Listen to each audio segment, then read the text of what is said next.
Hi good morning girls. मैं Mrs Sangeeta Jacob's हूँ। आपका इतिहास की क्लास में स्वागत करती हूँ। आज बच्चों हम आपको दूसरे पाठ का पहला भाग पढ़ाएंगे, जिसका शीर्षक है भारत में अंग्रेजी राज्य की स्थापना। पिछले पाठ 1 में हमने आपको यूरोपीय व्यापारियों के आगमन के बारे में बताया था। भारत में पुर्तगाली, डच, फ्रांसीसी और अंग्रेज़ों ने अपने व्यापार स्थापित किए और भारत के कई स्थानों को अपने मुख्य व्यापारिक केंद्र बनाए। यूरोपीय व्यापारियों ने भारत में व्यापार के लाभ के लिए साम, दाम, दंड व भेद की नीति अपनाई। उनको व्यापार में बहुत मुनाफा हुआ, क्योंकि उनको हमारे भारतीय शासकों द्वारा खुलकर व्यापार करने की अनुमति मिल गई थी और इसके साथ ही साथ कई करों से भी मुक्ति मिली थी, जिससे उनको व्यापार में बहुत मुनाफा हुआ और इस मुनाफे से उन्होंने भारत में रहकर अपने लिए ज़मीन, बंगले, घर, गोदाम, बंदरगाह खरीदे और अपने लिए किले भी बनवाए। आज के पाठ में बच्चों हम ये पढ़ेंगे कि भारत में अंग्रेजी राज्य की स्थापना कैसे हुई और कौन कौन से तरीके अपनाए गए। 18वीं शताब्दी में मुगल साम्राज्य की शक्ति क्षीण हो गई थी। बहुत से प्रांतीय और क्षेत्रीय शासकों ने अपने आप को स्वतंत्र शासक घोषित कर लिया था। इनमें बंगाल, बिहार व उड़ीसा, अवध, हैदराबाद, मैसूर और मराठा प्रमुख थे। मुगल बादशाह का अब इन पर कोई नियंत्रण नहीं रह गया था। इसी सदी में यूरोप में फ्रांस और इंग्लैंड के बीच व्यापार में ज़्यादा से ज़्यादा मुनाफा कमाने के लिए कई वर्षों तक युद्ध होते रहे। ये व्यापारी बहुत अमीर थे और अपने अपने देश में इनका बहुत बोलबाला था। यहाँ तक कि इंग्लैंड और फ्रांस के राजा इनका समर्थन भी करते थे और इन्हें मदद भी देते थे। उपनिवेश राज्य क्या है? जब एक देश किसी दूसरे देश पर अपना अधिकार स्थापित करता है, तब दूसरा देश पहले देश का उपनिवेश राज्य बन जाता है। जैसे कि भारत इंग्लैंड का उपनिवेश राज्य बन गया।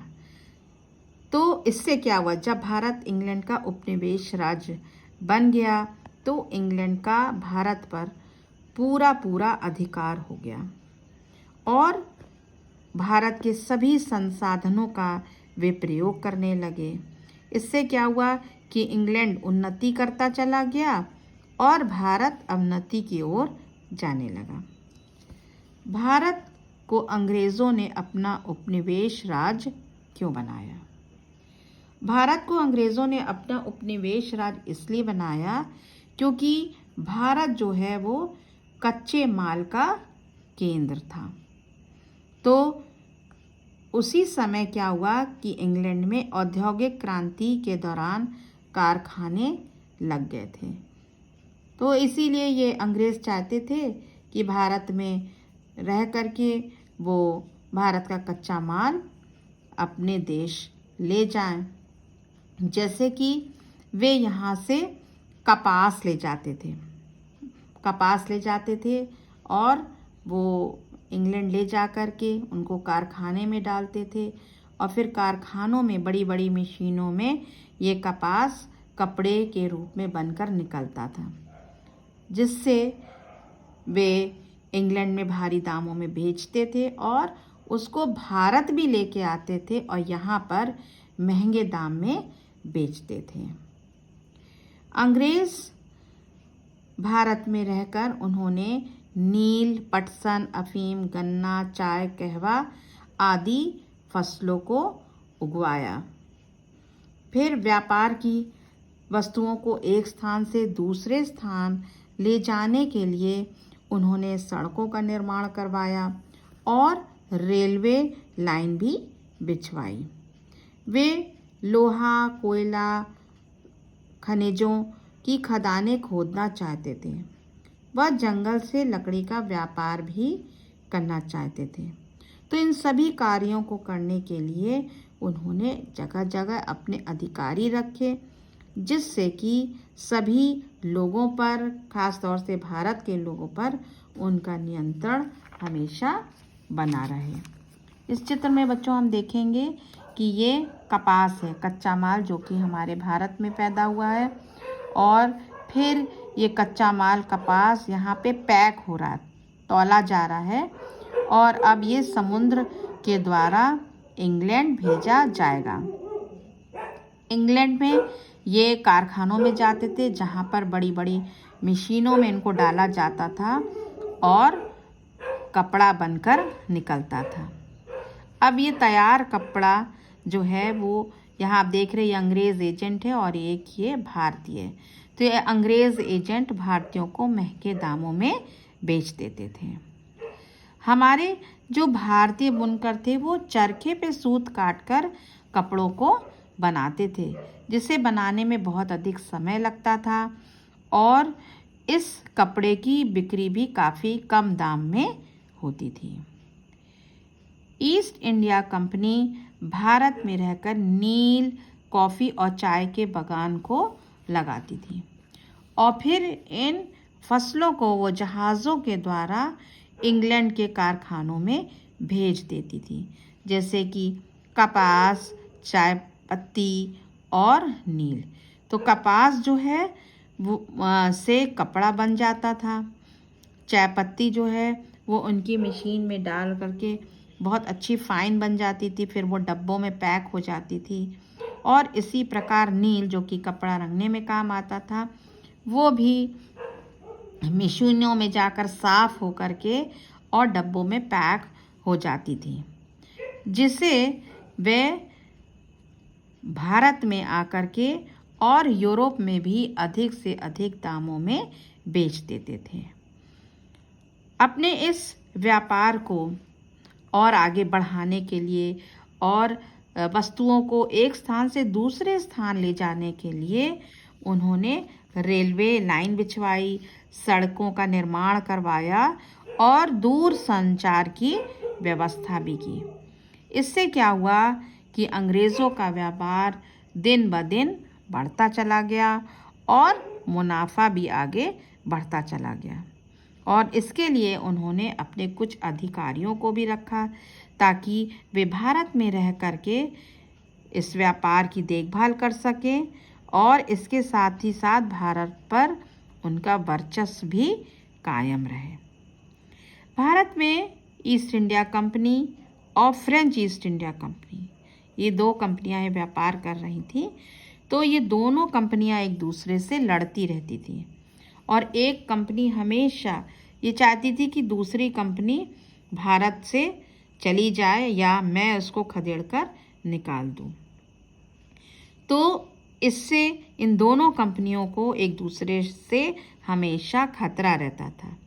इसके लिए दोनों ही कंपनियों ने अपने अपने देश यानी कि इंग्लैंड व फ्रांस ने अपने अपने देशों से सैनिक बुलवाए।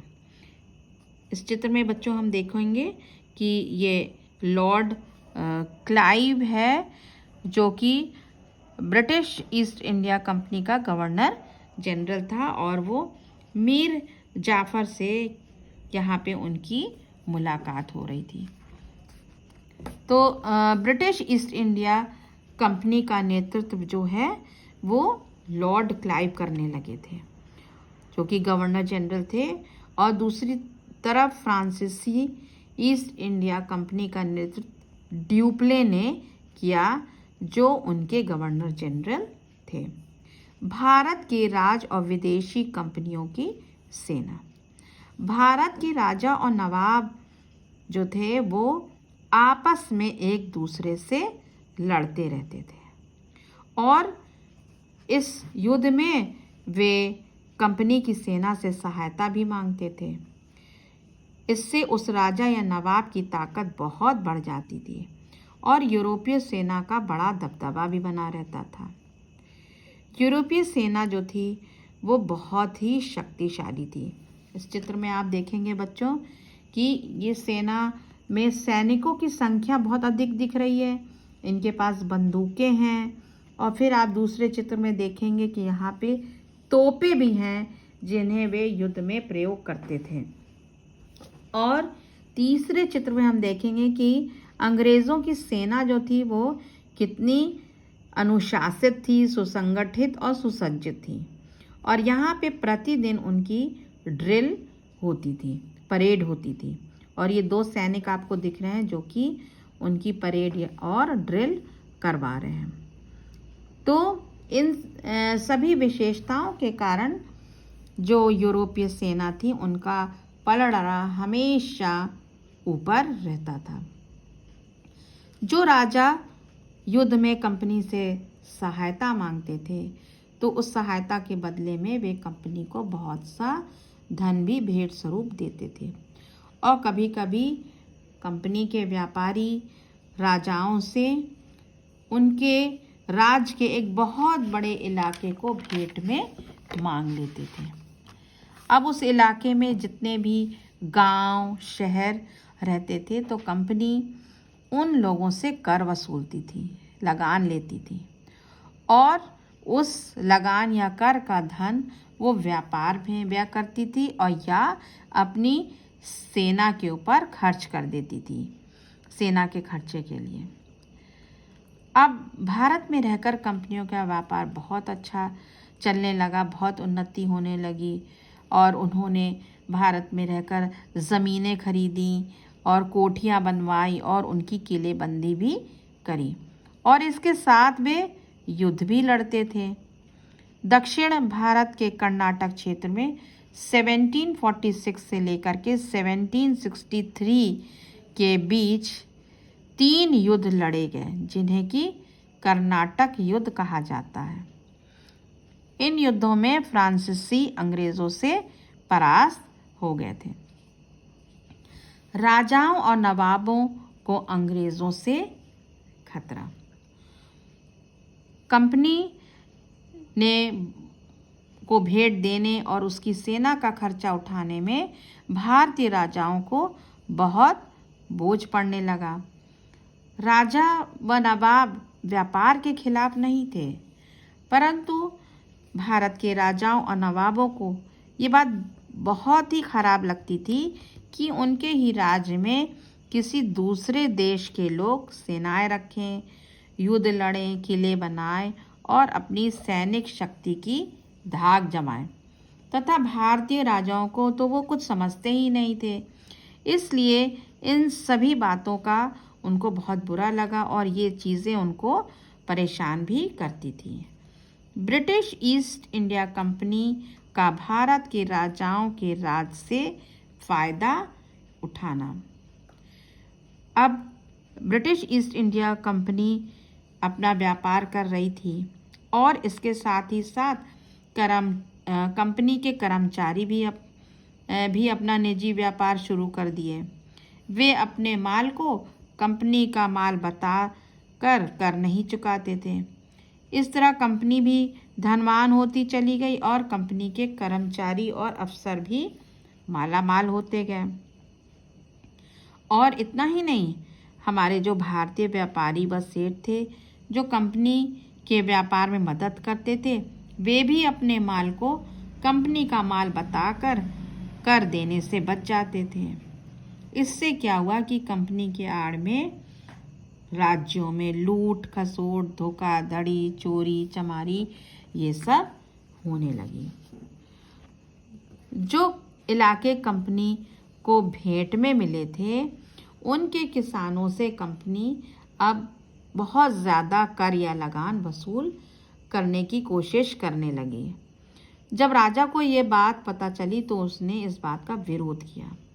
कंपनी को या अंग्रेज़ों को ये बात बिल्कुल अच्छी नहीं लगी और वे इस बात पे लड़ने लगते थे और फिर वे उस राजा को हटाकर किसी और व्यक्ति को राजा बना करके गद्दी पर बैठा देते थे, जिनको वो सोचते थे कि ये व्यक्ति हमारे व्यापार में कोई बाधा नहीं डालेगा और हमारी किसी बात का विरोध नहीं करेगा। तो ऐसे व्यक्ति को वो गद्दी पर बिठा देते थे। बच्चों, आज के पाठ का पहला भाग यहीं समाप्त होता है। उम्मीद है आपको समझ में आया होगा। अगली क्लास में हम दूसरा भाग पढ़ाएंगे, क्योंकि बच्चों ये लेसन बहुत लंबा है, इसलिए हमने इसको 2 भागों में बांट लिया है। आपके लिए कुछ प्रश्न है बच्चों, और इन प्रश्नों को आप अपनी कॉपी में करिएगा।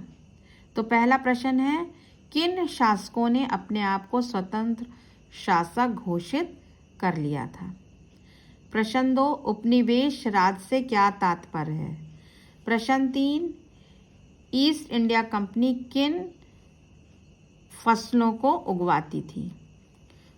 चौथा प्रश्न, कंपनी में व्यापारिक वस्तुएं लाने व ले जाने की क्या व्यवस्था थी? पांचवा प्रश्न, यूरोपीय व्यापारिक कंपनियों ने भारत में सेना क्यों रखी थी? ये 5 प्रश्न है बच्चों, और आपको हम PDF में लेसन भी भेज रहेंगे, तो आप उस लेसन को पढ़ भी लीजिएगा और ये वीडियो भी सुन लीजिएगा, और तब इन प्रश्नों को करिएगा। उम्मीद है आपको ये लेसन समझ में आया होगा। Thank you.